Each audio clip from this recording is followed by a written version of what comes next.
RTC ప్రత్యేక సర్వీసులు ఏర్పాటు చేసింది.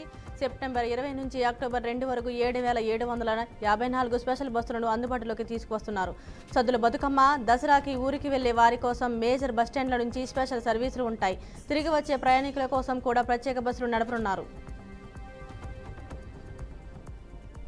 గత 2 రోజులుగా హైదరాబాద్లో భారీ వర్షాలు కురుస్తుండటంతో నగరంలో జనజీవనం అస్తమస్తమవుతుంది. ఈ రోజు సాయంత్రం నుంచి పంజాగుట్ట, ఖైరతాబాద్, నాంపల్లి, సెక్రటేరియట్ ప్రాంతాల్లో కుండపోత వర్షం పడుతోంది. రాబోయే 2 గంటల పాటు వర్షాలు కొనసాగే అవకాశం ఉన్నట్లు వాతావరణ శాఖ తెలిపింది. దీంతో లోతట్టు ప్రాంతాల్లో జలమయం కావచ్చునని, ప్రజలు అత్యవసరమైతేనే తప్ప బయటకు రావద్దని అధికారులు సూచిస్తున్నారు. రాజన్న సిరిసిల్ల జిల్లాలో వీధి కుక్కల శైర విరాహం ప్రజలకు కలవరపాటుకు గురిచేస్తుంది.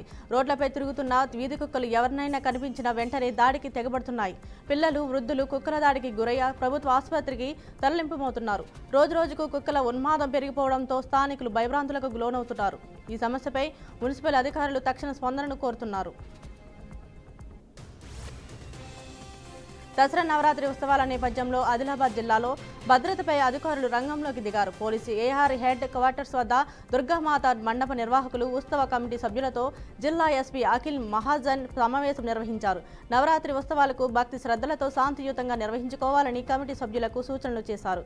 అవసరమైన అన్ని భద్రతా ఏర్పాట్లు పోలీసు శాఖ తరపున చేపడతామని తెలిపారు. వికారాబాద్ జిల్లా పరిగి జడ్పీహెచ్ఐ స్కూల్ పాఠశాలలో 69వ జోనర్ కబడ్డీ పోటీలు ప్రారంభమయ్యాయి. ఈ కార్యక్రమానికి ముఖ్య అతిథిగా ఎమ్మెల్యే రామ్మోహన్ రెడ్డి హాజరై విద్యార్థులను ఉత్సాహపరిచారు. క్రీడల ద్వారా శారీరక ఆరోగ్యం, క్రమశిక్షణ, జట్టు స్ఫూర్తి మెరుగుపడుతుందని అన్నారు. విద్యార్థులకు క్రీడల అభివృద్ధికి అవసరమైన సహకారం అందిస్తామని భరోసా ఇచ్చారు. గోదావరి పుష్కరాల ముందుగా రైల్వే అభివృద్ధి పనులు ప్రారంభించనున్నట్లు డీఆర్ఎం నరేంద్ర ఆనంద్ పాటిల్ వెల్లడించారు. నర్సాపురం స్టేషన్లో 30 కోట్లతో అమృత్ భారత్ పథకం కింద చేపట్టిన పనులను ఆయన పరిశీలించారు. దసరా, దీపావళి రద్దీకి అనుగుణంగా ప్రత్యేక రైలు నడుపుతున్నామని తెలిపారు. చెన్నై, విజయవాడ వందే భారత్ రైలును త్వరలో నర్సాపురం వరకు పొడిగించనున్నట్లు ప్రకటించారు. పశ్చిమ గోదావరి జిల్లా ఉండి బీఆర్బీ నిర్మాణ పనుల నేపథ్యంలో రైల్వే గేట్ తాత్కాలికంగా మూసివేసింది. ఉండి నుండి ఆకివీడి వైపు వెళ్లే జాతీయ రహదారి రైల్వే గేట్ను ఈ నెల 25వ తేదీ వరకు తాత్కాలికంగా నిలిపివేశారు. దారి మళ్లింపును ప్రజలు గమనించి సహకరించాలని సర్వే ఇంజనీర్ శ్రీకృష్ణకాంత్ విజ్ఞప్తి చేశారు. అన్నమయ్య జిల్లా సుండిపల్లి మండలంలోని పించా ప్రాజెక్టుకు ఎగువ ప్రాంతాల్లో భారీ వర్షాలతో వరద నీరు చేరుకుంది. నీటి నిల్వ పూర్తి కావడంతో అధికారులు 2 గేట్లు తెరిచి నీటిని విడుదల చేశారు. ప్రాజెక్టు దిగువ ప్రాంతాల ప్రజలు, రైతులు అప్రమత్తంగా ఉండాలని, ఎవరూ అనుమతి లేకుండా నదిలోకి దిగవద్దని హెచ్చరించారు. పశువుల కాపరులు జాగ్రత్తగా ఉండాలని నీటిపారుదల శాఖ అధికారులు సూచించారు. పశ్చిమ గోదావరి జిల్లా పసలదీవి డ్రైన్ మూసుకుపోవడంతో రైతులకు నష్టం కలిగింది. సుమారు 1000 ఎకరాల పంట భూమి దెబ్బతింది. డ్రైన్ ముంపు లాగకపోవడంతో పొలాలు నీట మునిగి రైతులు నష్టపోయారని ఆవేదన వ్యక్తం చేస్తున్నారు. తక్షణమే డ్రైన్ పూడికతీత చేపట్టి సహాయం అందించాలని ప్రభుత్వాన్ని డిమాండ్ చేశారు. సమస్యను పలుమార్లు తెలియజేసిన స్పందన లేదని రైతులు హెచ్చరించారు. మెదక్ జిల్లా కలెక్టర్ రాహుల్ రాజ్ విద్యార్థుల్లోని ప్రతిభను గుర్తించి అభివృద్ధి చేయాలని ఉపాధ్యాయులను కోరారు. ముంజేబుపల్లిలోని ప్రాథమిక పాఠశాలను సందర్శించి వాతావరణం, వంటశాల, నీటి సదుపాయాలు పరిశీలించారు. విద్యార్థుల భవిష్యత్తు కోసం ఉపాధ్యాయుల ప్రధాన పాత్ర పోషించాలని చెప్పారు. అనంతరం విద్యార్థులలో ముచ్చటించి వారి సందేహాలు నివృత్తి చేశారు. ప్రకాశం జిల్లా తియ్యాలపాలెం ప్రాథమిక ఆరోగ్య కేంద్రంలో స్వస్థ నారీ శక్తి పరివార్ కార్యక్రమం నిర్వహించారు. మహిళలు ఆరోగ్యంగా ఉంటే కుటుంబం కూడా బాగుంటుందని డాక్టర్ కనకదుర్గ తెలిపారు. ఈ కార్యక్రమంలో మహిళలకు ఆరోగ్య పరీక్షలు నిర్వహించి అవసరమైన మందులు పంపిణీ చేశారు.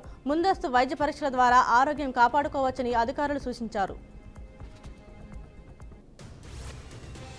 ఖమ్మం జిల్లా సత్తుపల్లి అర్బన్ పార్కులో సఫారీ బ్యాటరీ వాహనాలు లింక్ ఫెన్సింగ్ వర్క్ను మంత్రి తుమ్మల నాగేశ్వర ప్రారంభించారు. టింబర్ డిపోలో అటవీ శాఖ పరేడ్ గ్రౌండ్ పోడియం ప్రారంభించి అమరవీరుల స్తూపం వద్ద నివాళులు అర్పించారు. సత్తుపల్లి అభివృద్ధికి ఆయన కృషి కొనసాగుతుందన్నారు. సింగరేణి సమస్యలను త్వరగా పరిష్కరించాలని ఆదేశించారు. అనంతరం అటవీ శాఖకు మొబైల్ ఫోన్లు పంపిణీ చేశారు. కర్నూలు జిల్లా దుక్కలి మండలం పరిధిలోని జొన్నగిరి, ఎర్రగుడి, పరిడిపై గ్రామాల సమీక్షంలో ఉన్న బంగారు గనిని దక్కన్ గోల్డ్ మైన్స్ లిమిటెడ్లో స్థాపించబడింది. డీజీఎంఎల్ భారత్తో సహా పలు దేశాల్లో బంగారం అన్వేషణలో ముందుకొస్తున్నారు.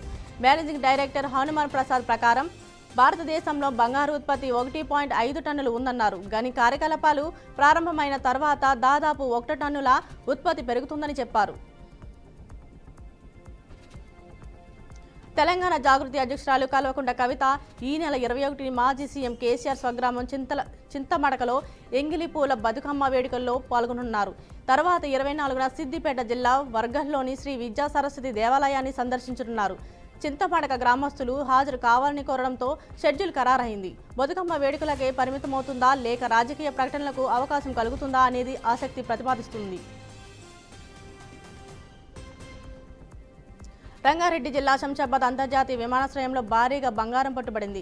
చట్టవిరుద్ధంగా 3.38 కిలోల బంగారంను డీఆర్ఐ అధికారులు పట్టుకున్నారు. ఐరన్ బాక్స్లో బంగారం తరలించేందుకు ప్రయత్నించిన 3 నిందితులను అరెస్టు చేశారు. పోలీసులు తెలిపిన మేరకు దుబాయ్ నుంచి బంగారం తీసుకొచ్చినట్లు అనుమానిస్తున్నారు. ధృవపత్రాలు లేకుండా స్మగ్లింగ్ జరిగిన ఈ బంగారం లక్షల రూపాయల విలువ కలిగి ఉందని అధికారులు వెల్లడించారు.